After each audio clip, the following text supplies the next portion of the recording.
Good morning everyone. आप सभी लोगों का स्वागत है। आज 3 जनवरी है, तो 3 जनवरी के महत्वपूर्ण न्यूज़पेपर एनालिसिस को देखेंगे, जिसमें पीआईबी, दैनिक जागरण, राष्ट्रीय संस्करण, जनसत्ता, साथ ही साथ पीटीआई से संबंधित न्यूज़ को कवर किया जाता है। यह आप लोगों के लिए यूपीएससी, बीपीएससी, यूपी पीसीएस जैसे अदर स्टेट पीसीएस के लिए उपयोगी होगा। तो लगातार चीज़ों को कवर की जा रही है। साथ ही साथ आंसर राइटिंग, 1 क्वेश्चन आपको आंसर राइटिंग के लिए दिया जाता है।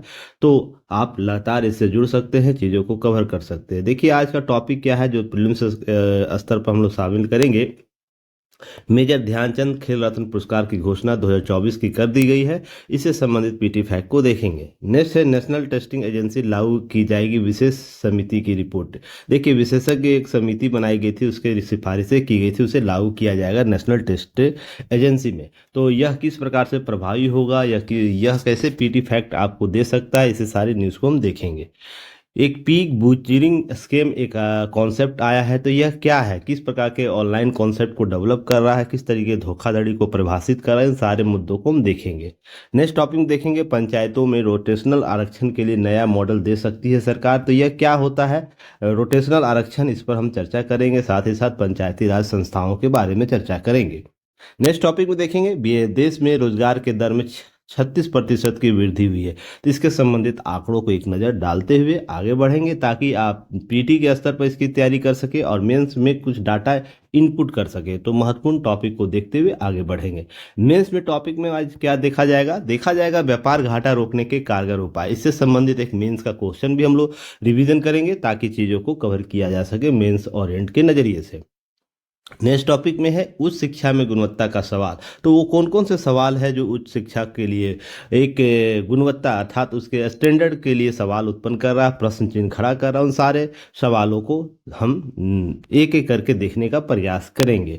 नेक्स्ट टॉपिक ऐसे में एक देखेंगे, ऐसे में कल्पनाओं के बीच कैसे हमें कल्पनाओं के बीच हमें कैसे अपने आकांक्षाओं की पूर्ति करने के लिए पथ प्रदर्शक होता है। उन सारे इकोसिस्टम को समझने का प्रयास करेंगे। आपको यह कैसे आपकी कल्पना, पॉजिटिव कल्पना कैसे आपको सकारात्मक बनाती है, नेगेटिव संकल्पना कैसे आपको नकारात्मक प्रवृत्ति की ओर बढ़ाते हुए आपको असफल बनाती है। इन सारे संदर्भों को समझेंगे और इससे जो ऐसे के पॉइंट आपके लिए उपयोगी होगा, उन सारे पॉइंट को एक बार नज़र डालेंगे। चलिए, तो इसको आगे बढ़ते हैं, देखते हैं। देखिए, डीएनए जो है आप लोगों के लिए 2 तरीके से दिया जाता है, जिसमें एक प्राइम बैच होता है, एक बेसिक बैच होता है। प्राइम बैच में आपको डेली पीपीटी क्लास के बाद अपलोड कर दिया जाता है। साथ ही साथ डेली क्लास नोट्स आपको उपलब्ध कराया जाएगा। Daily mains answer writing practice कराया जाएगा, और जो 1 क्वेश्चन होगा, जो सबसे महत्वपूर्ण टॉपिक होता है, उस पर एक कराया जाता है। फिर 1-to-1 डाउट सॉल्विंग सेशन मेरे द्वारा कराया जाएगा। आप जो भी बच्चों को डाउट सॉल्विंग होते हैं, प्राइम बैच वाले बच्चों को, वो मेरे द्वारा आपको करा के उससे संबंधित टॉपिक से डॉट सॉल्विंग कराई जाती है। फिर आपको एक फॉर्मेट दिया जाएगा आंसर का, जो आप कम से कम उसको एक गाइड के तौर पर यूज कर सकते हैं अपने आंसर को इम्प्रूव करने में। यह लगातार हम चीज़ों को कवर करें। बेसिक बैच में होगा क्या, केवल आपको क्लास के बाद पीपीटी उपलब्ध करा दिया, जिसे आप लोग फॉलो अप कर सकते हैं और कवर कर सकते हैं। देखिए, यह प्राइम बैच आपको ऐप पर उपलब्ध कराया जाता है, सभी सुविधाएं। और बेसिक बैच आपको यूट्यूब चैनल पर, युक्ति इसके यूट्यूब चैनल पर उपलब्ध कराया जाता है। तो आप दोनों जगह इसे वॉच कर सकते हैं, देख सकते हैं। अगर बात करें फीस स्ट्रक्चर की बात करें, तो प्राइम बैच के लिए मात्र 599 अभी रखा गया है, इसे स्कैन कर आप प्राइम बैच से जुड़ सकते हैं और संबंधित लाभ ले सकते हैं। वही बेसिक बैच आपको बिल्कुल फ्री है यूट्यूब पर, और इस कोर्स की वैलिडिटी है 1 साल, अर्थात 12 मंथ वैलिडिटी है। तो आप अपने आवश्यकता अनुसार बाय कर सकते हैं। यहाँ 2 कॉन्सेप्ट आप जरूर समझिएगा। डीएमपी क्या है, डेली मीन्स प्रैक्टिस। देखिए, लगातार आप एक क्वेश्चन 365 दिन प्रैक्टिस करते हैं, तो आप 365 टॉपिक कवर कर रहे हो विभिन्न सब्जेक्ट में, वो polity, history, geography, science, tech, इस तरीके से सारी चीज़ों को आप कवर करेंगे। तो लगातार आप इस एक्टिव मोड में काम कीजिएगा। इसलिए डीएमपी बहुत ही महत्वपूर्ण कॉन्सेप्ट है, जिसे आप मुख्य परीक्षा में उत्तर लेखन को और भी बेहतर बनाने के लिए कर सकते हैं। यह प्राइम और बेसिक बैच दोनों के लिए उपलब्ध होता है। प्राइम बैच का रिव्यू मेरे द्वारा कराया जाता है एंड 1-to-1 मेंटरशिप इसका अतिरिक्त दिया जाता है। पर बेसिक बैच में आपको क्वेश्चन आपको उपलब्ध कराया जाता है, जिसका आप जो एनालिसिस कराया जाता है उसके आधार पर अपने उत्तर को बेहतर तरीके से लिख सकते हैं और उसका आकलन कर सकते हैं। 1-to-1 मेंटरशिप क्या होता है, जिसमें सिर्फ प्राइम बच्चों के लिए उपलब्ध कराया गया, उत्तर लेखन आपको सहायता कराया जाएगा एक्सपीरियंस मेंटर के द्वारा, डीएमपी का मूल्यांकन किया जाएगा लगातार, उत्तर मॉडल दिया जाएगा। तो इन सारी चीज़ों को समझते हुए आगे बढ़िएगा, चीज़ों को कवर करने का प्रयास कीजिएगा। इतना हो जाने के बाद लाइक शेयर सब्सक्राइब जरूर कीजिएगा, युक्ति है इसको सपोर्ट कर सकते हैं। व्हाट्सएप चैनल जरूर ज्वाइन कर लीजिएगा आप सभी लोग। पेपर का कटिंग आपको उपलब्ध कराया जाता है, जो अतिरिक्त चीज़ें होती है पेपर कटिंग का, तो आपको वहाँ पर उपलब्ध कराया जाता है डेली, तो आप वहाँ भी ज्वाइन कर लीजिएगा ताकि वहाँ से चीज़ों को प्राप्त कर सके। फिर इंस्टाग्राम फेसबुक अगर कहीं हो तो आप ज़रूर हमें ज्वाइन कर सकते हैं, लाइक शेयर सब्सक्राइब जरूर करिएगा। चलिए टॉपिक पर आते हैं, प्रीलिम्स के टॉपिक पर। मेजर ध्यानचंद खेल रत्न पुरस्कार 2024 का वितरण कर दिया गया, घोषणा कर दिया गया। यह 17 जनवरी को माननीय राष्ट्रपति जी के द्वारा राष्ट्रपति भवन में इस पुरस्कार से विजेताओं को सम्मानित किया जाएगा। ये कॉन्सेप्ट ध्यान रखिएगा। खिलाड़ियों को 2 रत्न पुरस्कार दिए जाते हैं। ध्यान रखें, खेल रत्न पुरस्कार आपको 1 मेडल, प्रशस्ति पत्र और 25 लाख रुपया नगद दिया जाता है। वहीं अर्जुन पुरस्कार इसके साथ घोषणा की जाती है, जिसके खिलाड़ी 5 लाख रुपए का नगद, अर्जुन पुरस्कार, मूर्ति और प्रशस्ति पत्र दिए जाते हैं। ये फैक्ट याद रखना है। अब है कि 32 खिलाड़ियों को अर्जुन पुरस्कार चयनित किया गया है और साथ ही साथ ध्यान रखिएगा, अर्जुन पुरस्कार में पहली बार रिकॉर्ड 17 पैरा एथलीट खिलाड़ियों को भी शामिल किया गया। सब पीटी फैक्ट है, यहाँ से डायरेक्ट प्रश्न आपको एग्जाम हॉल में दिखने को मिल जाएगा। वहीं अगर हम बात करें ध्यानचंद, मेजर ध्यानचंद खेल रत्न पुरस्कार, जिसे पहले राजीव गांधी खेल रत्न पुरस्कार बोला जाता था, उसमें आपको किनको दिया गया है, तो मनु भाकर को दिया गया, डी गुनेश को, हरप्रीत सिंह और प्रवीण कुमार को यह पुरस्कार दिया गया है। तो ध्यान रखिएगा कि सर्वोच्च खिलाड़ी खेल के प्रतिस्पर्धा में सर्वोच्च पुरस्कार यह माना जाता है, तो इसे याद रखिएगा। टोटल ध्यान रखिएगा, अर्जुन पुरस्कार 32 खिलाड़ियों के लिए दिया गया यह पुरस्कार, ये सब फैक्ट याद रखिएगा। एक फैक्ट यह भी याद रखिएगा, जो 22 वर्ष की मनु भाकर है, उनको ओलंपिक में 2 पदक जीतने वाली स्वतंत्र भारत की पहली खिलाड़ी बन गई है। तो यह भी फैक्ट याद रखिएगा, जो 10 मीटर एयर पिस्टल व्यक्तिगत और मिक्स्ड टीम में स्पर्धा में कांस्य पदक जीतती है। तो इस तरीके से इनकी उपलब्धि आप लोग ओलंपिक के दौरान इनके बारे में पढ़े होंगे, तो फैक्ट याद रखने। वहीं 18 वर्ष के गुकेश जो है, डी गुकेश, उनको युवा विश्व चैंपियनशिप बने जो पहले शतरंज ओलंपियाड, ऐतिहासिक स्वर्ण पदक इनके द्वारा प्राप्त किया गया। तो यह भी याद रखिए, सबसे यंगेस्ट है, तो ये थोड़ा सा फैक्ट याद रखना है। इन सब चीज़ों से आपके कॉन्सेप्ट को और भी बेहतर बना सकता है। यही सब पीटी फैक्ट में प्रश्न पूछे जाते हैं। अगर हम बात करें अर्जुन पुरस्कार, तो अर्जुन पुरस्कार की लिस्ट है, जरूर आप लोग देखिएगा। यहाँ पर ध्यान यह रखना है किस क्षेत्र में किनको पुरस्कार दिए, जैसे ज्योति याराजी एथलीट में, यनु रानी एथलीट में, नीतू को मुक्केबाजी में, स्वीटी को मुक्केबाजी में, वंतिका अग्रवाल शतरंज, सलीमा टेटे हॉकी, अभिषेक हॉकी, संजय हॉकी। इस तरीके से आप प्रतिस्पर्धा को देखिएगा। कम से कम अपने अपने स्टेट, जैसे बिहार के होंगे तो बिहार वाला याद, यूपी एमपी, अपने अपने स्टेट वाले को कम से कम याद रखना है। क्लियर है? तो चलिए आगे हम बात करते हैं इसके अतिरिक्त कुछ चीज़ों को, जैसे मेजर जो ध्यानचंद खेल रत्न पुरस्कार, जिसे मेजर ध्यानचंद खेल रत्न पुरस्कार बोलते हैं, वो भारत सरकार के द्वारा सर्वोच्च खेल सम्मान के तौर पर यह पुरस्कार उत्कृष्ट प्रदर्शन खेल खिलाड़ियों के द्वारा अपने क्षेत्र में उत्कृष्ट प्रदर्शन योगदान के लिए यह पुरस्कार दिया जाता है। इसकी स्थापना ध्यान रखिएगा, पहले से राजीव गांधी खेल रत्न पुरस्कार बोला जाता था, लेकिन 2021 में इसका नाम परिवर्तित करके मेजर ध्यानचंद खेल रत्न पुरस्कार कर दिया गया। तो ये सब फैक्ट याद रखें। और राजीव गांधी खेल रत्न पुरस्कार की स्थापना 91-92 में की गई थी, शुरू की गई थी, वहां से आरंभ हुआ। इसका उद्देश्य है पुरस्कार राष्ट्रीय अंतर्राष्ट्रीय स्तर पर उत्कृष्ट जो प्रदर्शन करता उन खिलाड़ियों को प्रोत्साहित करना, सम्मानित करना। ये सब फैक्ट याद रखने हैं कि इसमें कुछ चीजें याद क्या रखनी है। और भी अर्जुन पुरस्कार के बारे में, अगर मेजर ध्यानचंद के पुरस्कार स्वरूप की बात करें तो 1 पदक, 1 प्रमाण पत्र और 25 लाख रुपया दिया जाता है। और यह सभी खेलों में पुरस्कार दिया जाता है जो उत्कृष्ट प्रदर्शन करेंगे। अब पात्रता याद रखिएगा कि खिलाड़ी को राष्ट्रीय और अंतर्राष्ट्रीय स्तर पर 4 वर्षों का शानदार प्रदर्शन करना होगा। लगातार 4 वर्षों तक शानदार प्रदर्शन करते उनको यह पुरस्कार मिलेगा। खेल भावना अनुशासन में भी खिलाड़ी को आदर्श होना चाहिए। ऐसा नहीं कि केवल खिलाड़ी जीतते चले और अनुशासन ऐसा वो बना के ही नहीं रखे। आप दूसरे के लिए मार्गदर्शक बन ही नहीं पाए, तो ऐसे पुरस्कार उनको नहीं दिया जाएगा। एक अनुशासन भी उनके साथ काम करना चाहिए। साथ ही साथ अर्जुन पुरस्कार की बात कर ले तो भारत सरकार से दिया जाना एक प्रतिष्ठित खेल पुरस्कार है। ध्यान रखिएगा, उन खिलाड़ियों को प्रदान किया जिन्होंने राष्ट्रीय अंतर्राष्ट्रीय पर उत्कृष्ट प्रदर्शन किया, खेल क्षेत्र में अनुकरणीय योगदान दिया है। स्थापना ध्यान रखिए 1961 में इसका किया गया था। उद्देश्य खिलाड़ियों को प्रोत्साहन देना, असाधारण प्रदर्शन के लिए उनको प्रोत्साहित करना, ये सब उद्देश्य आपको याद रखने हैं। इसके अतिरिक्त मुझे यह भी बताइएगा, क्वेश्चन जो आज का क्वेश्चन है, निम्नलिखित में से किन्हें मेजर ध्यानचंद खेल रत्न पुरस्कार 2024 से सम्मानित किया गया? मनु भाकर, डी गुकेश, हरमप्रीत सिंह, हरमप्रीत सिंह और प्रवीण कुमार। तो याद रखिएगा, ये सब फैक्ट याद रखिएगा क्या क्या आपको है। केवल ऑप्शन में 1 2 2 3, 1 2 3 और 1 2 3 4 आपको ऑप्शन दिए गए हैं। इसका उत्तर आप लोग कमेंट सेक्शन में दे सकते हैं। ए का क्या होगा? ए का ए होगा, बी होगा, सी होगा, डी होगा, क्या होगा? और इसका सही उत्तर आपको 7 PM में उपलब्ध कराया जाएगा। यूट्यूब का जो युक्ति है, इसका यूट्यूब है, उसका कम्युनिटी में आपको क्या किया जाएगा, आपको आंसर बताया जाता है, तो आप वहां भी देख सकते हैं। मुझे एक क्वेश्चन कमेंट सेक्शन में बताइएगा, मेजर ध्यानचंद पुरस्कार जो खेल रत्न पुरस्कार 2023 से किन्हें सम्मानित किया गया था? क्योंकि इस पर मैंने आप लोगों को कवर भी कराया था, तो मुझे यह उम्मीद है कि आप लोगों को यह याद होगा 2023 का सम्मान किसे दिया गया खेल रत्न पुरस्कार। तो कमेंट सेक्शन में बता दीजिए उनका नाम। चलिए आगे बढ़ते हैं।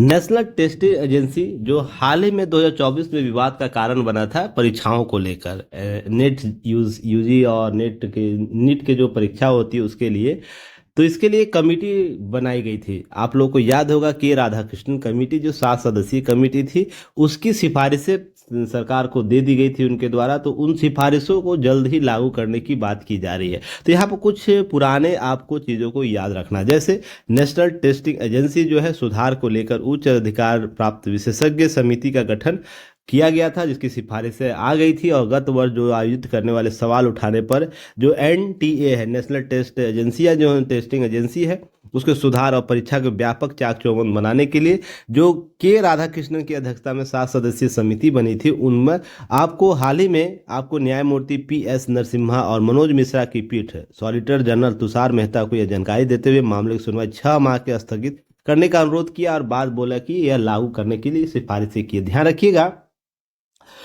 केंद्रीय शिक्षा मंत्री धर्मेंद्र प्रधान 17 दिसंबर को कमेटी की सिफारिश लागू करने के बारे में जानकारी देते हुए बताया कि 25 में NTA सिर्फ JEE में नीट CUET जैसे उच्च शिक्षण संस्थानों प्रवेश से जुड़ी परीक्षाएं कराएगी। यह फैक्ट याद रखिएगा। इसके लिए राधाकृष्णन के द्वारा सिफारिशें की गई थी। ये सब बातें याद रखनी है। अब यहाँ पर कुछ VT फैक्ट क्या याद रखना है कि राष्ट्रीय परीक्षा एजेंसी होती क्या है। तो सबसे पहले याद रखिए, national eligibility cum entrance test NEET जो होता है, उसके लिए JEE CAT UGC NET GPAT जैसी परीक्षाओं को क्या करता है, संपन्न करता है एक एजेंसी के तौर पर। ध्यान रखिएगा, यह स्थापना भारतीय संस्था पंजीकरण अधिनियम 1860 के तहत इसकी स्थापना की गई थी और यह स्वायत्त संस्था है। ध्यान रखिए, स्वायत्त संस्था जैसे BPSC UPSC और UPSC और अदर स्टेट PCS की संस्थाएं जो स्वायत्त होती है, उसी तरह स्वायत्त संस्था यह उस शिक्षण संस्थानों में प्रवेश और छात्रवृत्ति हेतु परीक्षा क्या करता है, प्रवेश परीक्षा आयोजित कराता है। यह प्रवेश और भर्ती हेतु से उम्मीदवारों की योग्यता का आकलन करता है, कुशल, पारदर्शी और अंतर्राष्ट्रीय मानकों के आधार पर परीक्षण करता है। इसका उद्देश्य यह रखा गया था। प्रशासन यह कैसे काम करता है, तो ये NTA ध्यान रखिए, एक अध्यक्ष होगा, एक प्रख्यात शिक्षाविद होगा। इसकी नियुक्ति मानव संसाधन विकास मंत्रालय के द्वारा की जाती है। सबसे इंपॉर्टेंट है कि इसके जो अध्यक्ष की नियुक्ति कौन करेगा, मानव संसाधन विकास मंत्रालय। अब इसका मुख्य कार्यकारी अधिकारी होता है चीफ एग्जीक्यूटिव ऑफिसर CEO, एक महानिदेशक होता है जिसकी नियुक्ति केंद्र सरकार के द्वारा की जाती है। इसमें एक बोर्ड ऑफ गवर्नर होगा जिसमें परीक्षा आयोजित कराने वाले संस्थानों के सदस्य भी शामिल होते हैं बोर्ड ऑफ गवर्नर में। अब ये सब फैक्ट याद रखना कैसे काम करता है, कम से कम इतनी जानकारी आपको PT फैक्ट के नजरिए से होनी चाहिए। अगर हम बात करें नेशनल टेस्ट एजेंसी के लिए सुधार हेतु विशेषज्ञ समिति का, तो अध्यक्ष कौन थे, के राधाकृष्णन। अन्य सदस्य की बात करें तो रणदीप गुलेरिया, BJ राव, राम मूर्ति के, पंकज बंसल, गोविंद जायसवाल और आदित्य मित्तल इसके अन्य सदस्य थे। उद्देश्य इसका क्या था? उद्देश्य था नीति और हितधारकों, जो भी इसके हितधारक से उससे बात करना है, सहयोग और अंतर्राष्ट्रीय सहयोग, छात्रों और मानसिक स्वास्थ्य मदद देने के लिए, एनटीए कर्मचारियों के प्रशिक्षण के लिए सिफारिशें करना। अर्थात उनके लिए यह था, इस इकोसिस्टम की बात यह करता था कि एग्जाम इकोसिस्टम में होता है। अब एनटीए कामकाज समीक्षा करना था, एंड नीट यूजी जो है परीक्षा पारदर्शी और गड़बड़ियों के मुक्त दिलाने के सुधारों की सिफारिश करना इसका मुख्य उद्देश्य था। तो ये ध्यान रखिएगा, यह समिति आपको आने 1-2 साल के लिए इंपॉर्टेंट है, इसे जरूर याद रखिएगा। मुझे उम्मीद था पिछले साल ही पूछेगा, पर अन्य एग्जामों पर अभी नहीं पूछा है, तो हो सकता है इस वर्ष 2025 में जो एग्जाम होंगे वहां पर यहाँ से प्रश्न जरूर बनाए जा सकते हैं, तो इसे याद रखिएगा। चलिए आगे बात करते हैं, प्रश्न पर आते हैं, देखते हैं। प्रश्न आज का है, नेशनल टेस्टिंग एजेंसी जो एनटीए है में सुधार हेतु विशेषज्ञ समिति के अध्यक्ष निम्नलिखित में से कौन है? यह प्रश्न बताना। रणदीप गुलेरिया, पंकज बंसल, गोविंद जायसवाल और के राधाकृष्णन। अगर इस तरीके से टॉपिक पढ़ते हैं, उसका क्वेश्चन देते हैं कि एमसीक्यू बनाते हैं, तो ध्यान रखिएगा आप बेहतर स्थिति में होते, लगातार बेहतर स्थिति में होते जाएंगे, ये सब चीजें याद हो जाएंगी आपको। क्वेश्चन देखते ही आंसर मार दीजिएगा। तो फटाफट कमेंट सेक्शन में इसका उत्तर दे दीजिएगा और एक्टिव मोड में सारे बच्चे काम कीजिए। जो भी कल गूगल मीट में आए थे, केवल गूगल मीट में शामिल होना नहीं है, उस पर काम भी करना। जो आपको गाइड किया जाता है, जिस तरीके से चीज़ों को कवर कराया जा रहा है, तो आपको एक्टिव मोड में काम भी करना है। क्लियर है? तो समय जो 2 घंटे में आप लोगों को गूगल मीट में दिया हूं, तो उसकी लाज भी रखिए, ठीक है। चलिए आगे बात करते हैं। चलिए नेक्स्ट टॉपिक पर आते हैं। देखिए, कॉन्सेप्ट है पिग बुचरिंग स्कीम। इस प्रकार के कॉन्सेप्ट आपसे लगातार पूछा जाता है कि हाल के समाचार पत्रों में यह शब्द चर्चा में था, तो क्यों चर्चा में था, इस प्रकार से प्रश्न पूछे जाते हैं। इसी में ध्यान रखिए, साइबर धोखाधड़ी का एक मामला, घटनाएं बढ़ती जा रही है। एक पिग बुचरिंग स्कीम या इन्वेस्टमेंट स्कीम के तौर पर इसे हम जानते हैं, जो साइबर फ्रॉड के रूप में सामने आया है। यह गंभीर समस्या जहां पर बेरोजगार युवाओं, शादीशुदा महिलाओं, छात्रों, जरूरतमंद लोगों को निशाना बनाया जा रहा है। ये फैक्ट याद रखिएगा, इन लोगों को निशाना बनाया किया क्या जा रहा है। गृह मंत्रालय की रिपोर्ट आई है, जिसमें यह बात बोलता है कि साइबर अपराधी अपनी गतिविधियों को अंजाम देने के लिए गूगल, फेसबुक और व्हाट्सएप जैसे सोशल मीडिया प्लेटफॉर्म का इस्तेमाल कर रहे हैं। और गूगल विज्ञापन प्लेटफॉर्म सीमा पार से लक्षित विज्ञापन एक उपयुक्त सुविधा प्रदान करता है। और यह पिग बुचरिंग स्कीम या तो इन्वेस्टमेंट स्कीम के रूप में, जो एक घोटाले के रूप में वैश्विक घटना बन गई है, जो मनी लॉन्ड्रिंग, यहाँ तक कि साइबर गुलामी भी शामिल इसमें किया जाता है। माना जाता है यह घोटाला 2016 में चीन से शुरू हुआ, जिसके बाद यह भोले भाले लोगों को विश्वास में जीतकर उससे ठगी करता है। अर्थात लगातार उससे टच में रहेगा, दोस्त बन के या अन्य भी चीज़ों के साथ। जैसे मान लीजिए एक्स कोई व्यक्ति है और वाई कोई व्यक्ति है, वो किसी भी सोशल मीडिया प्लेटफॉर्म से मिलता है, दोनों एक दूसरे से अपने सुख दुख साझा करेगा, अपने पर्सनल चीज़ें बात शेयरिंग करेगा। देखिए, इस प्रकार के अन्य भी विकल्प हमारे देशों में चला, जैसे आप देखते होंगे हनी ट्रैप का कॉन्सेप्ट सुनते होंगे, या आपको डिजिटल अरेस्ट कॉन्सेप्ट सुनते होंगे। तो ये सब कॉन्सेप्ट लगातार साइबर अपराध को अंजाम दे रहा, सरकार इसके लिए संदिग्ध रहती है। अब ध्यान रखिएगा, पिग जो बुचरिंग का उपमा सूअरों के उनके वध के पहले मोटा करने की प्रक्रिया से देखा जाता है। अर्थात देखिए, चीन में क्या होता है कि जब सूअर को मारा जाता है, वहाँ सूअर खाया जाता है ना, पालतू सूअर जो खाया जाता है, तो उसको मारना है। मान लीजिए जनवरी के 31 जनवरी को मारना है, तो अभी 3 जनवरी चल रहा है, तो 3 जनवरी से लेकर 30 जनवरी तक इसे इतना खिलाया जाएगा ना, तो उस अपने वजन जो उसका अनुपातिक रूप से बढ़ जाता है, तो हमें अतिरिक्त क्या मिलता है, अतिरिक्त लाभ मिलता है। तो यहीं पर यह कॉन्सेप्ट आपको ध्यान रखना है, उसे बुचरिंग किया जाता है, अर्थात उसे अतिरिक्त प्रलोभन देके, अतिरिक्त संवेदना देके, या अतिरिक्त रूप से अगर मोटे रकम का उगाही करना, तो उसे हमें विश्वास में लेता है। तो इसके आधार पर एक कॉन्सेप्ट को जन्म देता है, उसे मोटा कर देता है, जिसके आधार पर हम साइबर अपराध को अंजाम दे देते हैं। ऐसी घटनाएं लगातार हो रही है। तो दुरुपयोग किया जाता है, इंटरनेट मीडिया के प्लेटफॉर्म बना था, जिसमें आपको मार्च 2024 तक 14,746 व्हाट्सएप से संबंधित ऐसे मामले देखने को मिलते। इसलिए किसी भी प्रकार का अगर इस प्रकार का कॉल, इस प्रकार का मैसेज आता है, जिससे आपके सगा संबंधी के अतिरिक्त कोई अगर आप में इंटरेस्ट दिखा रहा है, तो आप बच के रहिएगा। नहीं तो इस प्रकार के कॉन्सेप्ट से आपको क्या किया जाए, मोटी रकम आपसे या किसी प्रकार का हरासमेंट आपसे किया जा सकता है, वो फिजिकली हरासमेंट भी हो सकता है। ये सब चीज़ें ध्यान रखिएगा। कोई है ना, आपके सगे संबंधी, माँ बाप, भाई बहन के अतिरिक्त अगर आपसे कोई इस तरह का इन्वेस्टमेंट आपके अंदर कर रहा है, तो इसका मतलब उसके पीछे कुछ स्वार्थ छिपा हुआ। आज का जमाना जो बदल रहा है, प्रवृत्ति बदल रही है, समस्याएं बदल रही है, उसके अनुपात में इन सब घटनाएं लगातार देखने को मिलती है। तो थोड़ा सा सजग रहिएगा, खासकर महिलाएं सजग जरूर रहिएगा। अब है पीक बुचरिंग स्कैम। ध्यान रखिएगा, एक प्रकार का ऑनलाइन धोखाधड़ी है। ध्यान रखिएगा, लंबे समय से जिसमें धोखाबाज लंबे समय से पीड़ित के विश्वास जीतने के लिए प्रयास करते हैं, अंत में उन्हें बड़ी रकम, देखिएगा इस दौरान उसे कुछ रुपये भी वो देगा। मान लीजिए एक्स है, एक्स से लूट कांड करनी है, इसको बड़ी रकम इससे निकालनी है, बड़ी रकम निकालनी है, तो वाई क्या करेगा, इसको छोटे छोटे रकम भी देके इसे विश्वास लेगा।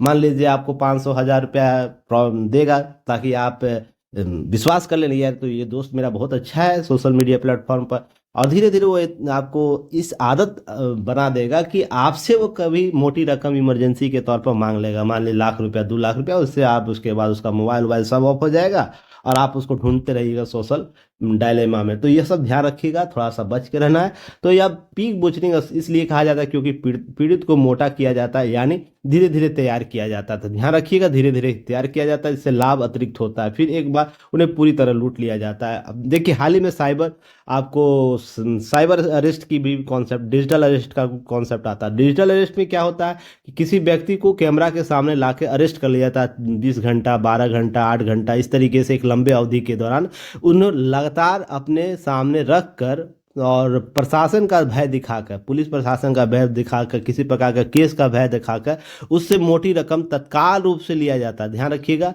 एक छोटी अवधि में लगातार बैठाया जाएगा, तो डिजिटल अरेस्ट किया जाता है। पर यहाँ जस्ट विपरीत इसका कॉन्सेप्ट है। तो आपसे यह भी प्रश्न पूछ सकता है, डिजिटल अरेस्ट और पीक बुचरिंग स्कैम में अंतर क्या है? तो ये दोनों चीज़ों को याद रखिएगा। क्लियर है? चलिए आगे बात करते हैं, क्वेश्चन देख लेते हैं।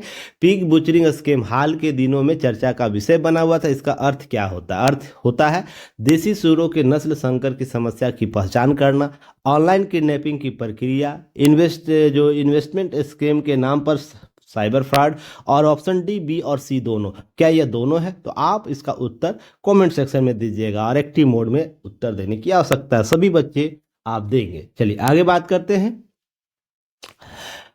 पंचायतों में रोटेशनल आरक्षण के लिए नया मॉडल दे सकती है सरकार। देखिए, पंचायती राज व्यवस्था जब हम 73वें संविधान संशोधन अधिनियम 1992 को लागू करते हैं, तो पंचायती राज व्यवस्थाओं में स्थानीय प्रशासन को सबसे पहले बढ़ाकर चर्चा करते, लोगों तक लोकतंत्र को लेकर जाने का प्रयास करते हैं ना। लोकतंत्र ले जाते हैं, उनकी भागीदारी बढ़ाते हैं, उनके अवसर सृजित करते हैं। ये सब कॉन्सेप्ट आपको देखने को मिला होगा 73वें 74वीं जो संविधान संशोधन अधिनियम लागू किए गए थे। इससे क्या हुआ? सहभागिता बढ़ी, लोगों के अपने अधिकार जानने का मौका मिला, लोग शासन प्रशासन में अपनी भागीदारी बढ़ाने लगे, अपने अवसरों की पहचान करने लगे। ये सब चीज़ें आपको लगातार देखने को मिली इस अधिनियम के लागू होने के बाद। तो इसमें जो महत्वपूर्ण वादी है, जैसे अनुसूचित जाति SC, अनुसूचित जनजाति ST, अन्य पिछड़ा वर्ग OBC और महिलाओं के लिए आरक्षण की भी व्यवस्था आपको की गई है। तो कमेंट सेक्शन में मुझे बताइएगा कि इनकी आरक्षण 73वें संविधान संशोधन के किस आर्टिकल के तहत किया गया है, क्योंकि इस पर मैं पहले भी लगातार आपको सारी चीज़ें बता रखा है। तो उम्मीद करता हूँ आप लोग ये सब PT फैक्ट कॉन्सेप्ट आप बताइएगा। अब ध्यान रखिएगा, इन्हीं के लिए आरक्षण जब व्यवस्था की गई है, तो पंचायतों में सीटों का चक्रानुसार आरक्षण दिया गया, अर्थात एक सर्किल में, ध्यान रखिएगा, सर्किल बनाकर हम माने तो मान ली A है, B है, C है, D है और E है। तो ऐसा नहीं कि A के बाद सीधे D को आपको दे दिया जाएगा आरक्षण। तो यहाँ पर रोटेशन, चक्र के अनुसार रोटेशन दिया जाता है। तो यहाँ पर अल्फाबेट में हो सकता है, ध्यान रखिएगा, या तो वर्ग विशेष के आधार पर। तो यहाँ पर सभी राज्यों में यही व्यवस्था है, लेकिन क्योंकि यह राज्य का विषय है, इसलिए इसमें अभी भी एकरूपता नहीं है। हर राज्य अपने अपने अनुसार अपने विधि अधिनियम बना रखा है। तो याद रखिएगा, इसमें एकरूपता अभी भी नहीं। कुछ राज्यों में एक ही कार्यकाल में सीट का आरक्षण बदल जाता है, तो कहीं कहीं 2 कार्यकाल में सीट सुरक्षित रखी जाती है। पंचायती राज मंत्रालय वरिष्ठ अधिकारियों के आधार पर हम यह आरक्षित सीटें चुने गए पंचायतों के जनप्रतिनिधि कई कार्यक्रम इस समस्याओं को उठाया।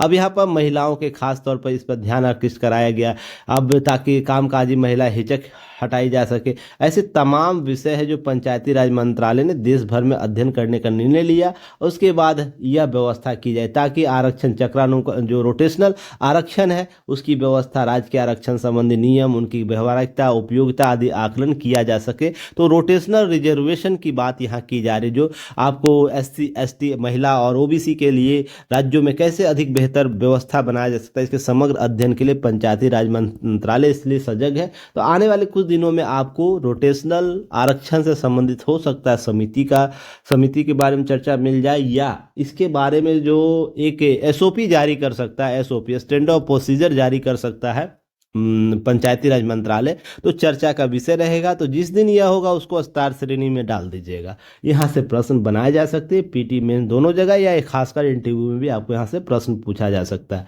तो यहाँ पर यह होता है कि देखिए रोटेशनल आरक्षण का अर्थ क्या होगा, तो ध्यान रखिएगा पंचायती राज स्तर पर विभिन्न पदों अर्थात जैसे सरपंच, प्रधान या पंचायत सदस्य के लिए आरक्षण का एक चक्र रोटेशन के आधार पर लागू किया जाता है।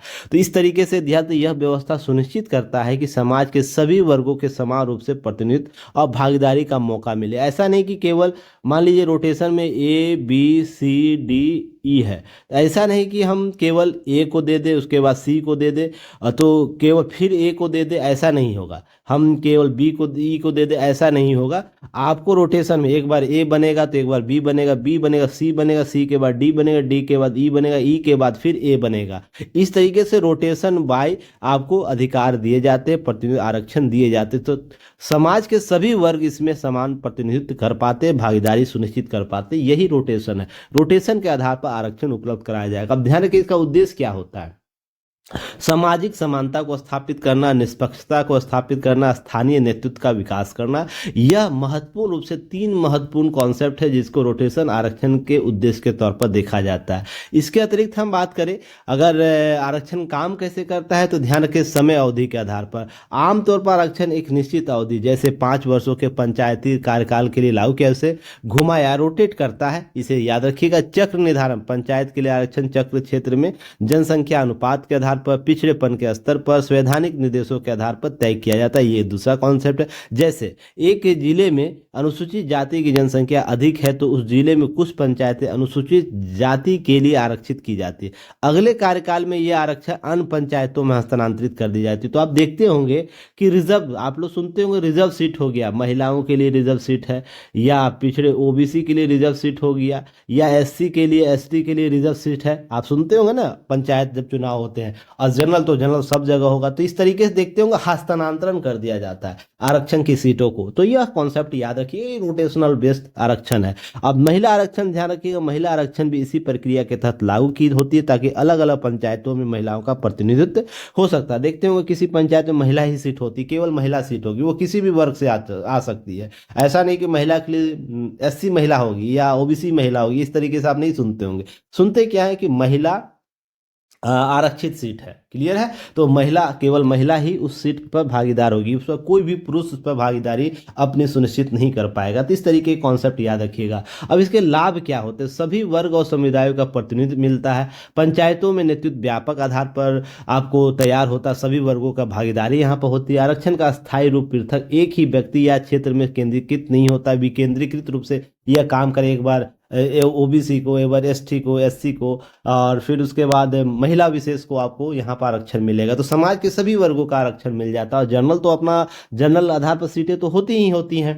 अब सामाजिक और राजनीतिक भागीदारी भी सुधार आपको होता है। तो इस तरीके से सामाजिक और राजनीतिक भागीदारी सुनिश्चित किया जा पाता है विकेंद्रीकरण पंचायती राज व्यवस्थाओं में। तो ये कॉन्सेप्ट याद रखना है। इसके अतिरिक्त क्या है, इसके अतिरिक्त आपको इसकी चुनौतियां क्या है, तो चुनौतियों में ध्यान रखिए आरक्षण के चक्र बदलने में स्थानीय अनुभव और नेतृत्व स्थिरता का प्रभावित हो सकती है। अनुभव और नेतृत्व दोनों प्रभावित हो सकता है जब हम रोटेशनल चक्र अपना रहे हैं तो नेतृत्व और अनुभव जो स्थानीय क्षेत्र में होगा वो कहीं ना कहीं प्रभावित हो। जैसे हम देखते हैं, आप मुखिया पति का कॉन्सेप्ट सुने होंगे, मुखिया पति का कॉन्सेप्ट सुने होंगे ना। तो क्या होता है वो, या मुखिया प्रमुख का कॉन्सेप्ट सुनते होंगे, जो जिसमें मुखिया महिला होती है पर उसका जो सबसे उस घर में जो प्रभुत्व रखता है वही मुखिया के पद का वहन करता है। वो पति हो सकता है, पिता हो सकता है, भाई हो सकता है, या उसका और भी लोग सगे संबंधी होते हैं। रीजन उसके पीछे है कि जो सीट पर महिला आरक्षित सीट किया गया है, वहां पर जो जो महिला खड़ी की गई है उसकी भागीदारी भागीदारी नगण्य होती है। किस रूप से? राजनीतिक भागीदारी, सामाजिक भागीदारी नगण्य होती है। तो उसके एवज में पद तो इन्हें प्राप्त हो जाता है, जीत के उनको खड़ा करा दिया जाता है। उनका पति, उनका भाई, उनका सगा संबंधी ही पूरा चुनावी प्रक्रिया में भाग लेगा, सीटों का आवंटन करवाएगा, फिर उसके बाद लोगों को लामबंद करेगा। तो इस तरीके से मुख्य रूप से लोग क्या समझते हैं, यही मुखिया है, यही सारा इनके पास शक्ति है। और यह पद आपको, जैसे पंचायत आप लोग सीरीज देखेंगे उसमें मुखिया पति का कॉन्सेप्ट बताया गया है। तो यहाँ पर नेतृत्व और अनुभव प्रभावित कर देता है। तो इसलिए ध्यान रखिएगा कि हम जब तक अनुशासन प्रशासन को जब तक हम इस लायक नहीं बना देते हैं कि महिला जो आएगी, हालांकि देखिए परिधि धीरे धीरे बदल रहा है, पर कहीं ना कहीं यह अभी भी हमारे सिस्टम में लागू इको सिस्टम यह काम करता है। तो यह तब तक बेहतर प्रक्रिया नहीं जन्म दे सकता जब तक जो खड़ी होगी महिला, मान लीजिए सीट पर महिला खड़ी है, वो राजनीतिक रूप से भागीदार ना हो, सामाजिक रूप से भागीदार ना हो। तो यहाँ पर यह कई बार विवाद भी कारण बन जाता है जब लोग अपने गांव और क्षेत्र में आरक्षण की उम्मीद करते हैं, पर इसके विपरीत महिला सीट हो जाएगा, एससी सीट हो जाएगा मान लीजिए। यह क्योंकि घोषणा वो चुनाव के पहले होता, पर इसकी तैयारी तो 1 साल से लोग करते हैं, 2 साल से लोग करते हैं। तो पता चला कि यह सीट पहले था जनरल का, मान लीजिए जनरल सीट था, पर सरकार को ऐसा लगा कि जनरल की भागीदारी हो गई, अब सीट महिलाओं को आरक्षित कर देना है, या एससी एसटी को आरक्षित करना है, ओबीसी को आरक्षित कर देना है। तो अचानक इलेक्शन जब होना है, जब आपको यहाँ पर जब इलेक्शन होना, इलेक्शन के पहले परिसीमन होता है, उस परिसीमन में 2 महीना 3 महीना पहले पता चलेगा कि यह सीट तो महिलाओं को आरक्षित हो गया।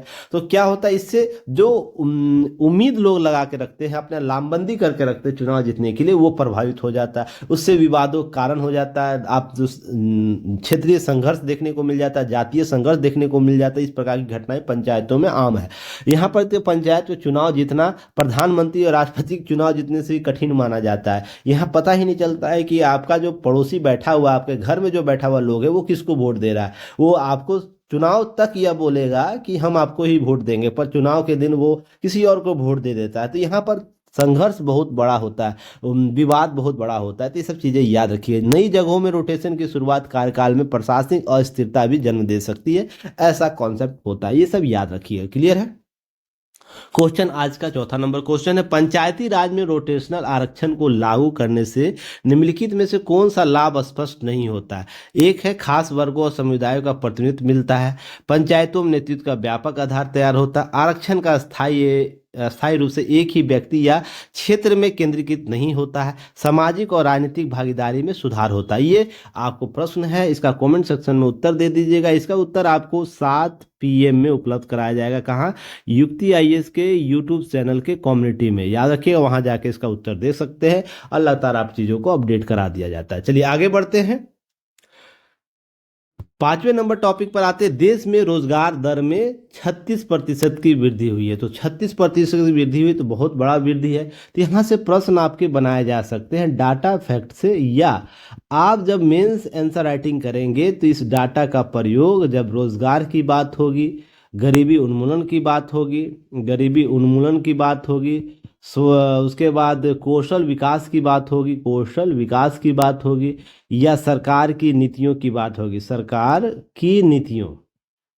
रोजगार में नीतियों की बात होगी। इन सारे टॉपिकों में इसके डाटा को यूज कर सकते हैं ताकि आपका उत्तर और भी बेहतर हो सके। क्लियर है?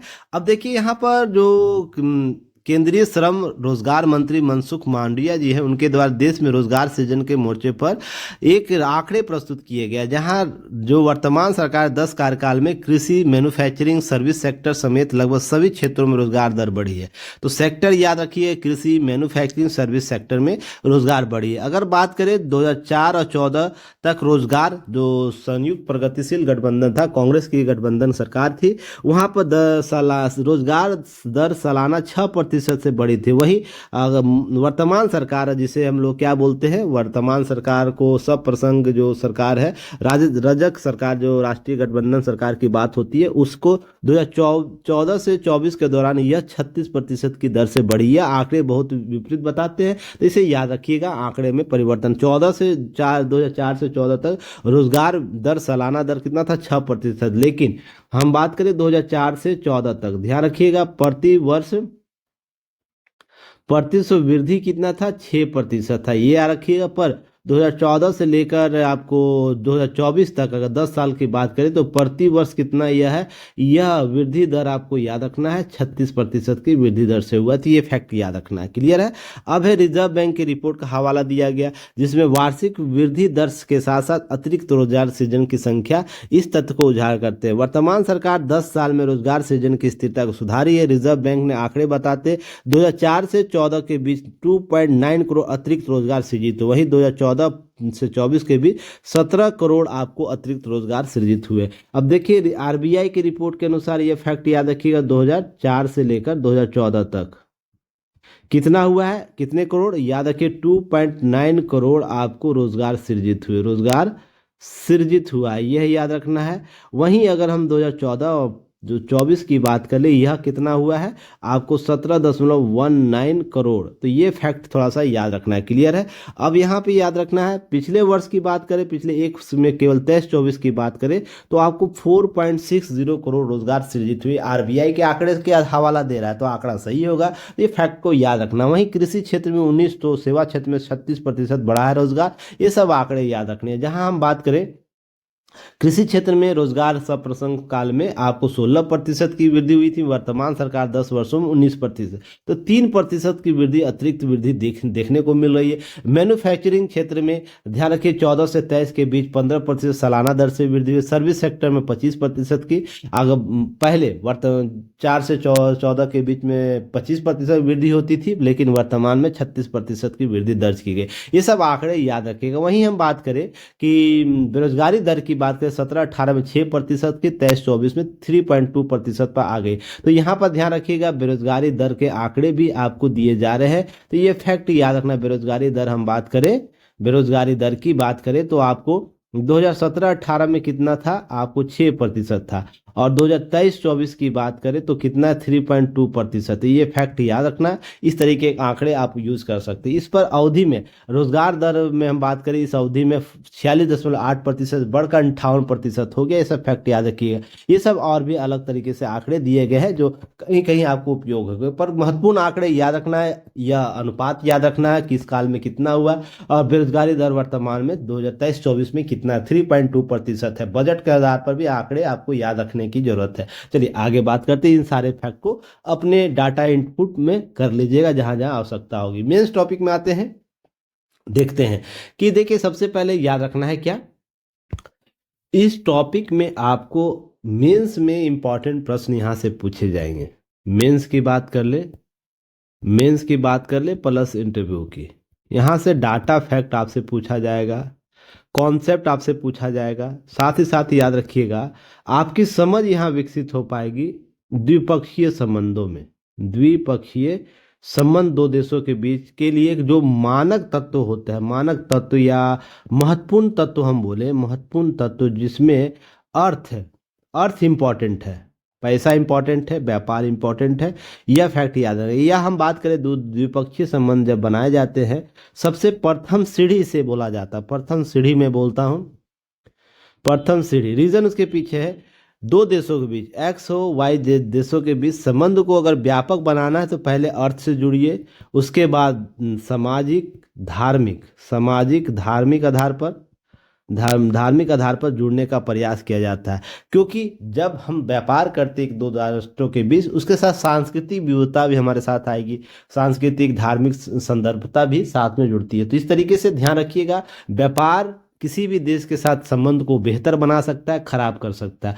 बेहतर व्यापार होगा तो इसका मतलब दोनों देशों के बीच संबंध बेहतर होंगे, संबंध बेहतर होंगे। व्यापार खराब होगा तो इसका मतलब संबंध कहीं ना कहीं कुछ न कुछ आपको नेगेटिव वे में चल रहा है, उसके अन्य विकल्प भी आपको मुहैया कराएगा, ये ध्यान रखिएगा। इसलिए व्यापार इंपॉर्टेंट है, और व्यापार घाटा अगर अधिक हो रहा है तो इसका मतलब है कि देश क्या हो रहा है, एक्स वाई देश व्यापार घाटा किसी देश के साथ हो रहा है, तो ध्यान रखिएगा एक्स और वाई। मान लीजिए व्यापार घाटा में यह जो वाई देश है अधिक कमा रहा है, इसका मतलब है यह टेक्नोलॉजी से आपसे आगे होगा, उसके बाद संसाधनों से आपसे आगे होगा, इसके बाद मैन्युफैक्चरिंग में वो आपसे आगे होगा, वितरण में आपसे आगे होगा। व्यापार जो मिसलीडिंग है, अर्थात दो देशों के बीच कैसे हमको लीड करना है, कैसे हमको अपने बाजार सृजित करना, बाजार सृजन में वो आपसे आगे होगा, तभी आपसे व्यापार घाटे आपसे आप उसके साथ कर पा रहे, और आपका उसका क्षेत्र अधिक होगा, व्यापक होगा। तो इस तरीके से ये सब चीज़ें याद रखिए, तभी वो व्यापार घाटे की स्थिति में कोई देश आता है। तो यहाँ पर हम चीन के संदर्भ में देख रहे हैं, चीन हमारा व्यापार घाटा लगभग 85 अरब डॉलर स्तर तक पहुंच चुका है। इसका दुष्प्रभाव हमारे विनिर्माण और रोजगार के ऊपर पड़ रहा है। इसमें चीन की निर्भरता कम करने के लिए कारगर प्रयास की आवश्यकता है। याद होगा अगर पुराने स्टूडेंट जो हैं, साइना जी, शिखा और भी स्टूडेंट जो हैं, उनको मैं बार बार पहले वीडियो में बताता था। अच्छा, शुरुआती जनवरी 2024 की बात कर ले या दिसंबर 2023 की बात कर ले, उस दरमियान मैं बोलता था, जब भी मैंने चीन के साथ संबंध, द्विपक्षीय संबंध को बताया था, उसमें व्यापार घाटा की चर्चा किया था, तो मैं एक शब्द यूज करता था, व्यापार घाटा हमारे देश से तभी दूर होगा ना, व्यापार घाटा हम है ना कब बेहतर कर सकते हैं, जब मैन्युफैक्चरिंग को बेहतर करेंगे। जो सामान, मान लीजिए एक वस्तु है ये, और यह चीन में 10 रुपया मिल रहा है, चीन 10 रुपया में दे रहा है, जब तक हम भारत का इसी वस्तु का मूल्य 5 रुपया में नहीं होगा, 7 रुपया में नहीं होगा, वही क्वालिटी वही स्तर नहीं होगा, तब तक हम इसके व्यापार घाटा को कम नहीं कर पाएंगे, क्योंकि गुणवत्ता के आधार पर ही हम बाजारों का सृजन कर पाएंगे। हमें क्यों हमारे वस्तुओं को खरीदेगा कोई देशी, या चीन के ही लोग क्यों खरीदेंगे, क्यों उससे कम पैसे पर उसे उपलब्ध कराएगा उस गुणवत्ता की चीजें, तभी तो खरीदेगा। इस चीज को ध्यान रखिएगा, इन सब चीजों को कवर करने का प्रयास कीजिएगा। यही व्यापार घाटा के संदर्भ में देखने को मिलता है। यहाँ पर हम बात करें, आंकड़े याद रखिएगा, व्यापार घाटा निरंतर बढ़ता जा रहा है। अब आंकड़े को ये अच्छे तरीके से देखना है। अगर हम हमारा आयात घाटा जो है, आयात घाटा बढ़ता जा रहा है, जिसमें 2018 और 19 के आंकड़े दिए जा रहे थे। यह कितना है, आपको चीन के साथ व्यापार घाटा 53 दशमलव कितना था, 6 अरब डॉलर था, वहीं अभी 17-18 की बात करें, 17-18 की बात करें, 2017 और 18 की बात करें, तो ध्यान रखिएगा यह 63 अरब डॉलर था, ध्यान रखिएगा। तो ये कुछ घटा था, उसके बाद फिर बढ़ गया। तो आयात शुल्कों में वृद्धि, कई अर्थशास्त्री यह कह के इसमें संरक्षणवाद बढ़ावा मिला, अकुशलता बढ़ी। यह समझना कि 18-19 में आयात शुल्कों में वृद्धि, देश के इलेक्ट्रॉनिक्स और टेलीकॉम उत्पादों का निर्माण बढ़ा, मोबाइल फोन निर्यात तो तेजी से वृद्धि हुई। वहीं 23 और 24 में मोबाइल फोन निर्माता 14.4 अरब डॉलर पहुंच गया। इसी तरह से अन्न उत्पादन की बात कर ले, तो अन्न उत्पादन में जब हम बात करते हैं तो निर्यात में वृद्धि देखने को मिली। योगदान लगभग देश में कुल विनिर्माण लगभग 50% योगदान देने वाला ऑटोमोबाइल क्षेत्र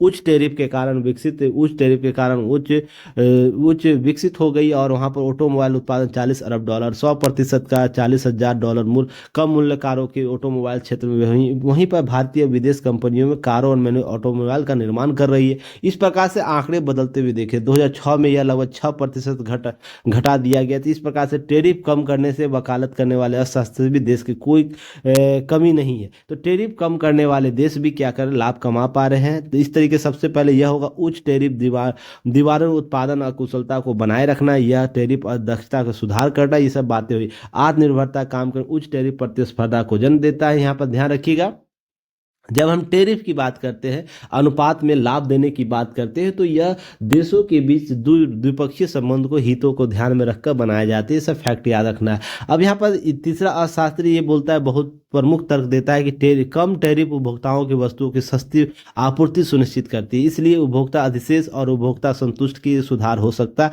इस हमें तर्क समझना यह होगा कि मुक्त व्यापार में लाभ तभी है जब दूसरे भी इसका पालन करें। लेकिन अगर कोई देश अपने माल में भारत को डंप कर रहा है, अर्थात अपने अन्य देश से टैरिफ बढ़ा रहा है, तो हमारा देश अन्य देशों के मुक्त व्यापार के रूप में जारी नहीं होगा। आप लोग को याद होगा हाल ही में चीन समर्थित राष्ट्र, जिसमें इंडियन पैसिफिक में अगर हम बात करें लुक ईस्ट पॉलिसी में इस तरीके के बदलाव देखने को मिले हैं जहां पर आपको दक्षिण पूर्व एशिया के साथ विश्व का सबसे बड़ा मुक्त व्यापार समझौता किया गया था, वहाँ भारत शामिल हुआ। रीजन उसके पीछे था कि चीन क्या करता था ना, चीन भारत का जो पड़ोसी मुल्क है, जो मान लीजिए कंबोडिया है या इस तरीके के जो देश है, इस प्रकार इंडोनेशिया देश है, सिंगापुर देश है, तो वो अपने सामानों को यहाँ डंप करता है और डंप करने के भारत इसमें भेजता है। तो इसका मतलब है चीन की ही वस्तुओं को खरीदते थे हम लोग, खरीदने का प्रयास कर लेते थे। तो जो सबसे बड़ी जो इकोनॉमिक कॉरिडोर बनाई गई, कहने का मतलब है कि जो यह मुक्त व्यापार बनाई गई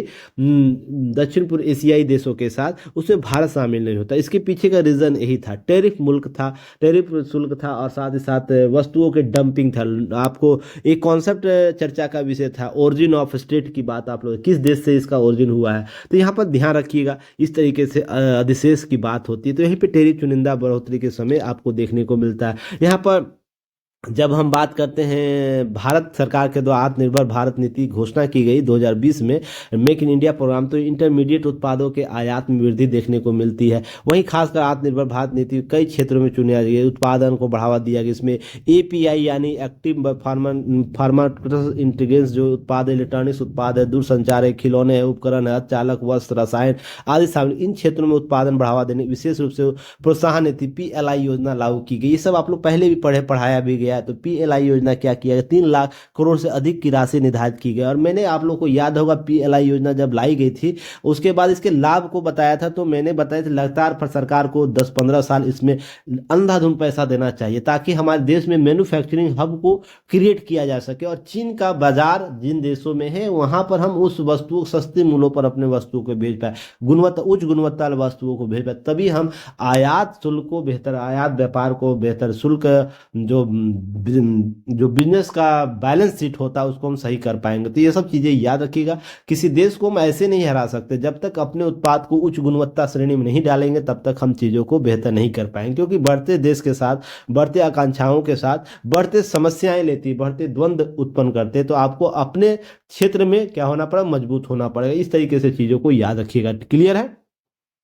अब है चीन शोषण कर रहा है, चीन द्वारा बढ़ावा दे रहा है। उदाहरण के लिए एपीआई मामले में, जो हम अगर किसी ड्रग्स को बनाना हो, दवाइयों को बनाना, उसके जो आपको उत्पाद है, उसके लिए कच्चा माल है, एपीआई जिसे बोला जाता है, वो चीन से ही लाया जाता है। तो निर्भरता इस पर बनी हुई है। तो चीन इस पर उच्च मूल्य पर कई गुना वृद्धि करके भारतीय दवाओं को, उनको माध्यम से उपभोक्ताओं का शोषण कर रहा है। क्योंकि एपीआई का मूल्य बढ़ा दिया, तो मजबूरी है उपभोक्ता, जो जो दवा कंपनी, उसका मूल्य बढ़ जाएगा। इस तरह कंपनी चीन क्या करती है, शोषण करता है उप टैरिफ लगा कर। अब ध्यान रखिएगा, व्यापार भागीदारों को टैरिफ बढ़ाने के लिए एफटीआई अस्तित्व में आया, बड़ी समस्या लेकर आया, जिसके तहत शून्य या बहुत कम टैरिफ पर अधिकतम आयात की अनुमति देने के लिए प्रतिबद्ध हो जाता है। चीन और अन्य देश जिन पर टैरिफ लगाए गए हैं, वे इन देशों के साथ एफटीए के माध्यम से अपने निर्यात भेजने का प्रयास कर सकते, जो भी मैंने अभी बताया था।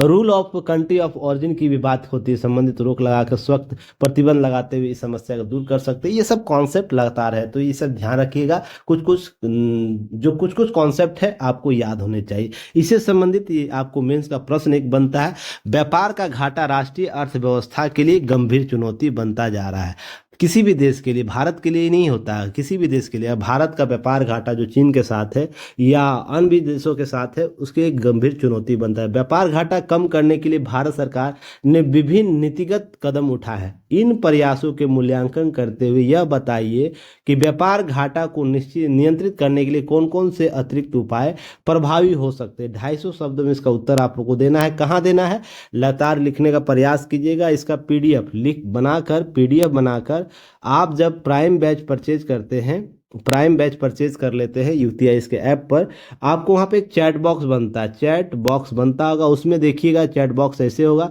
नीचे यहाँ पिन का सिस्टम होगा, पिन एक बना होगा, यहाँ पर सेलेक्ट कीजिएगा। आपको पीडीएफ अपने मोबाइल से सेलेक्ट कर लीजिएगा और सेंड कर दीजिएगा। उसकी कॉपी का रिव्यू मेरे द्वारा करा के आपको सेंड कर दिया जाए नेक्स्ट डे तक। ठीक है, तो आप लगातार लिखने का प्रयास कीजिए। जो बच्चे अभी तक नहीं लिख रहे हैं, जल्द लिखने का शुरुआत कर दीजिए। चलिए आगे बढ़ते हैं। अगले टॉपिक में देखिए, उच्च शिक्षा में गुणवत्ता पर सवाल। हाल ही में लगातार इस पर चर्चा हुई है।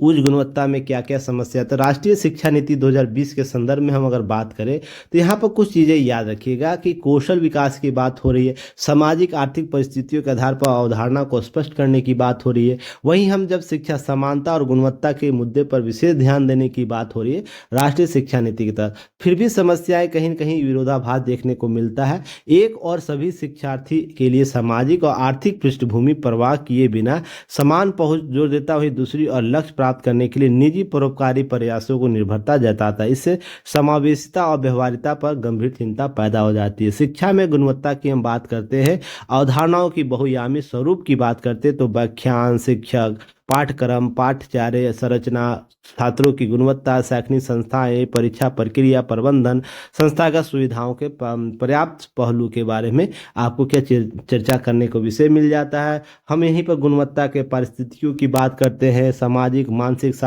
और शारीरिक संज्ञात्मक विकास केंद्रित होता है। वहीं लिंग, नस्ल और जातीय, सामाजिक, आर्थिक से भौगोलिक स्थिति परवाह किए बिना समान अवसर प्रदान करना होता है। ये सब गुणवत्ता के संदर्भ में हम चीज़ें करते हैं। यूरोपीय चिंतक वान केमेनेड, याद रखिए इनका नाम, वान केमेनेड, इनके द्वारा एक बात बोली गई थी उनके सहयोगी ने, शिक्षा की गुणवत्ता 4 मुख्य बिंदु है। तो आप इसे याद रखिएगा कि इनके द्वारा, यान केमेनेट के द्वारा 4 बिंदुओं में समझा जा सकता है। उद्देश्य, मानदंड, विषय और मूल्य। यह याद रखिए क्या है। उद्देश्य है, एक उद्देश्य याद रखना, उद्देश्य क्या है।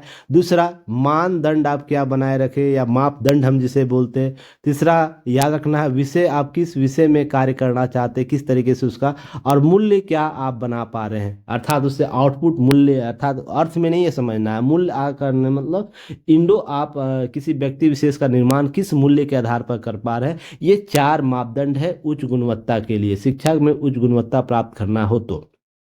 अब शिक्षा क्या है, शिक्षा का लक्ष्य क्या है, किस प्रकार ज्ञान और कौशल प्रदान करना है, गुणवत्ता के मापने के लिए क्या पैमाने या मापदंड है, किस विषय का महत्व दिया जा रहा है। इन बिंदुओं का पता चलता है कि शिक्षा गुणवत्ता को समझना कितना जटिल है, क्योंकि अलग अलग परिस्थितियों में लक्ष्य के अनुसार बदलते हैं। जैसे जैसे देश होंगे, जैसे जैसे स्थिति होगी, जैसे जैसे क्षेत्र होंगे, देश, क्षेत्र, संप्रदाय, भावना के आधार पर, सामाजिक सामाजिक सामाजिक निर्माण के आधार पर ये सब चीज़ें बदलती जाएगी, किसी देश का, क्षेत्र का, किसी संप्रदाय का।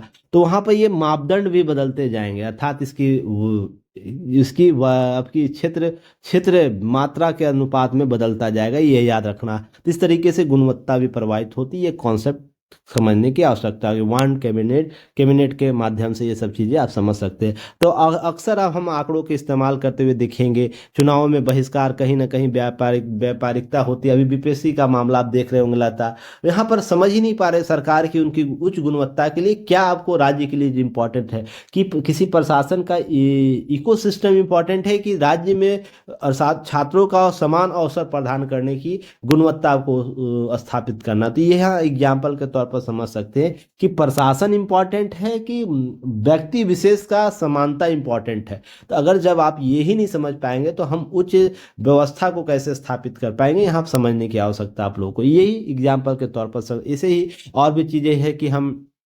विपणन और रैंकिंग के माध्यम से गुणवत्ता का आकलन कर लेते हैं, जो गलत धारणा है, बढ़ावा रुझान करता है। आप देखते होंगे बहुत से देश भारत से आगे बढ़ जाते हैं, पर क्या उनके देश में ऐसी व्यवस्था है जो मान लीजिए जो देश भारत में अपने विद्यार्थियों को भेज रहा है शिक्षण संस्थान करने के लिए, उनके पास अपने बेस्ट कॉलेज और बेस्ट नॉलेज इकोसिस्टम नहीं है, फिर भी वो हमारे देश में रैंकिंग से आ गए। तो यह समझने की आवश्यकता होगी, यह समझने की आवश्यकता यह भी है कि पहले जो मापदंड बनाए गए वही मापदंड लगातार चल रहे हैं, ठीक है ना। बदलते परिवेश के आधार पर, बदलते रुझानों के आधार पर मापदंड तय नहीं होते, जिसके कारण आप देखते होंगे रैंकिंग के आधार पर गुणवत्ता को तय नहीं किया जा सकता। ये सब कॉन्सेप्ट, परंपरा रूप से सीटों की संख्या भी आपको देखते होंगे, आवेदक की संख्या अधिक होती है, जैसे हिस्ट्री आप देख रहे होंगे। यहाँ पर कौशल विकास की समस्या लगातार देखने को मिलती है। विश्वविद्यालय अनुदान और राष्ट्रीय मूल्यांकन और प्रत्यापन प्रसिद्ध नैक जैसे संगठन क्या करते हैं, समग्र गुणवत्ता मापदंडों में हमेशा इन जटिलताओं को समझने और सुधारने की कोशिश की है, लेकिन हाल के वर्षों में प्रभाव इसका रहा वो कम ही रहा, प्रभावशीलता कम होती दिख रही है। ये एक चिंता का विषय है। इसलिए गुणवत्तापूर्ण शिक्षण संस्थानों में शिक्षकों को बड़े योगदान देखने को मिलते हैं। इसलिए शिक्षक को निर्माण करने के लिए उसे नवाचार, समावेशी और लोकतांत्रिक प्रवृत्तियों के साथ उसका समावेशन होना चाहिए। केवल एक परीक्षा के माध्यम से शिक्षकों का निर्माण नहीं हो सकता। उसके लिए तैयार आपको उसके उसके निर्माण आपको उसके स्कूलिंग से करनी होगी, उसके लिए व्यवस्था देनी होगी, उसके लिए आपको ग्रेजुएट, पोस्ट ग्रेजुएट, बीएड के जो कॉन्सेप्ट है, एमएड के कॉन्सेप्ट है, उसको बदलने की आवश्यकता है। अर्थात नई शिक्षा नीति में जो कॉन्सेप्ट लाए गए हैं उसके आधार पर हम जल्द से जल्द शिक्षक निर्माताओं का निर्माण कर सकेंगे, ताकि हम उच्च शिक्षा में गुणवत्ता के जो महत्वपूर्ण सवाल है उसका समाधान कर पाए। क्लियर है? इन सारी चीजों को समझने का प्रयास कीजिएगा और समाज में हम बेहतर और सार्थक योगदान दे सके, इसके लिए महत्वपूर्ण तथ्यों का खोज कर पाए। ये सब कॉन्सेप्ट आपको इस तथ्य से मिलेंगे, इसको याद रख के जाना है। यहाँ से प्रश्न पूछ सकते हैं। प्रश्न आपसे क्या पूछेगा उसको याद रखना है। गुणवत्ता शासन में यानी शिक्षण शासन में बात करते हैं। प्रशासन में शैक्षणिक परिवेश में विषयगत ज्ञानता के लिए पूछा सकता है। साथ ही साथ सिस्टम कैसे बेहतर कर सकता है, जिससे बेहतर गुणवत्ता स्थापित की जा सकती है। उसके लिए इन सारे मापदंडों के आधार पर आपसे प्रश्न बनाए जा सकते हैं। तो इसको एक बार जरूर देख लीजिएगा। ऐसे और एडिटोरियल में अगर हम आते हैं तो ध्यान रखिएगा, कल्पनाओं के बीज। देखिए, बहुत ही मार्मिक शब्द है यह। कल्पना जो है ना, किसी व्यक्ति विशेष को या व्यक्ति समूह को पॉजिटिव रूप से इंप्रूव कर सकता है, नेगेटिव रूप से इंप्रूव कर सकता है। याद रखिएगा, पॉजिटिव रहिएगा तो परिवार, समाज, राज्य, देश का निर्माण कीजिएगा। इसी तरीके से अगर नेगेटिव होगा तो इसका क्या कीजिएगा, विनाश कीजिएगा। तो कल्पनाओं में बीज होता है किसी राष्ट्र के निर्माण का, किसी राष्ट्र के विनाश का। यहां पर ऐसे समझिएगा, जैसे आपका पॉजिटिव इम्पैक्ट के माध्यम से आपका निर्माण हुआ है बचपन से लेकर अभी तक, तो आप हर जगह पॉजिटिव कॉन्सेप्ट को ही लागू करने का प्रयास कीजिए, किसी भी विषम परिस्थिति में भी। पर जैसे ही नेगेटिव कॉन्सेप्ट आपके आसपास घटनाएं घट रही है, उससे नेगेटिव इम्पैक्ट आप पर ज़्यादा हो रहा है, आप उसी इर्द गिर्द हर पॉजिटिव चीज़ों या आसपास ऐसी घटना घटेगी जिसमें नेगेटिव इम्पैक्ट सबसे पहले आप में दिखेगा। इसलिए जीवन का मूलाधार होता है सकारात्मक रूप से आपका मानसिक सृजन का। तो यहाँ पर ध्यान रखिएगा। यहाँ पर हम बात करते हैं, जब मन मस्तिष्क भीतर किसी भी विषय को लेकर संबंधित उत्पन्न होने वाले विचारों के समूह को कल्पना कहा जाता है। इन कल्पनाओं का वास्तविकता और विशालकाय इमारत तैयार होता है। वास्तविक रूपी रेखा में आरंभिक बिंदु कल्पना ही होती है, और वही बिंदु शुरुआत में रेखा की रचना कर पाती है और संभव हो पाता है, और आगे सृजन कर देता है किसी भी कॉन्सेप्ट। तो छोटी सी बिंदु बड़ी रेखा बनेगी, बड़ी रेखा आपको निर्माण करा देगी किसी के प्रति पॉजिटिव और नेगेटिव इम्पैक्ट को। ध्यान रखिएगा, यही आपको सभी जगह आपके विषय में होगा, आपके लक्ष्यों के प्रति होगा, आपके उद्देश्यों के प्रति होगा, आपके समाज के प्रति, परिवार के प्रति, आपके स्वयं के प्रति। मान लीजिए बीपीएससी अभी चल रहा है, बीपीएससी में अभी विवाद चल रहा है, तो पूरा बीपीएससी का इकोसिस्टम आपके नज़रिए में नेगेटिव है। पर क्या सभी बीपीएससी में जो कॉन्सेप्ट लाए गए, बीपीएससी के द्वारा जो परीक्षाएं कराए, सभी जगह क्या ऐसे नेगेटिव इम्पैक्ट है? ऐसा नहीं है। हाँ, बहुत से प्रश्न चिन्ह जरूर खड़े हैं, पर इसका मतलब संपूर्ण कार्य तो इसका नेगेटिव नहीं है ना। फिर भी आप नहीं सोच पा रहे उसके पॉजिटिव इम्पैक्ट को। तो मैं यह कहना चाह रहा हूँ, यह समझाना चाह रहा हूँ, आपकी कल्पनाओं के आधार पर ही किसी संस्था का, किसी व्यक्ति का, किसी उद्देश्य का है ना, उसका अस्तित्व टिका होता है। यहाँ पर यह आपसे प्रश्न पूछा जा सकता है, कल्पनाओं के बीच में किसी वस्तु का विनाश और सृजन आपको बनाया जा सकता है, सृजन हो सकता है। आपसे यहाँ से इस टॉपिक से बना के एक ऐसे का टॉपिक बन सकता है। तो यहाँ ध्यान रखिएगा, कल्पनाओं के बीज में याद रखिए, कल्पनाओं के बीज में किसी उद्देश्य का सृजन या विनाश निहित है। आपसे यह प्रश्न पूछ, इसी कॉन्सेप्ट में उद्देश्य की जगह कुछ और डाल देगा, आपके उद्देश्य के साथ साथ देश डाल सकता है, व्यक्तित्व डाल सकता है, तो ये सब आपको सृजन और विनाश ध्यान रखना निहित है। तो यहाँ पर ध्यान रखिएगा, यहाँ से प्रश्न बनाए जाते हैं। इस लेख को अच्छे से पढ़िएगा, की पॉइंट बना के आप कहाँ भेजना है आपको। देखिए युक्ति है, इसका एक कम्युनिकेशन ग्रुप है, कम्युनिकेशन ग्रुप है। सब बच्चे जैसे ही ऐप डाउनलोड करते हैं कम्युनिकेशन ग्रुप से ऐड हो जाते हैं। आप उस ग्रुप में इसे भेज दीजिएगा, वहाँ पर हम चीज़ों को एनालिसिस कर लेंगे, देख लेंगे। क्लियर है? चलिए आगे बढ़ते हैं, देखते हैं फिर कल टॉपिक पर आपकी चीज़ों को एनालिसिस करेंगे। थैंक्स फॉर वाचिंग युक्ति है, इसको देखने के लिए, सपोर्ट करने के लिए और शेयर करने के लिए ध्यान रखिएगा। और जो मेन सेंसर राइटिंग प्रोग्राम है उसमें जरूर आप शामिल होइएगा, चीज़ों को कवर करने का प्रयास करेंगे, धीरे धीरे समस्याओं का समाधान करेंगे। चलिए आगे बढ़ते हैं और कल मिलते हैं। धन्यवाद। जय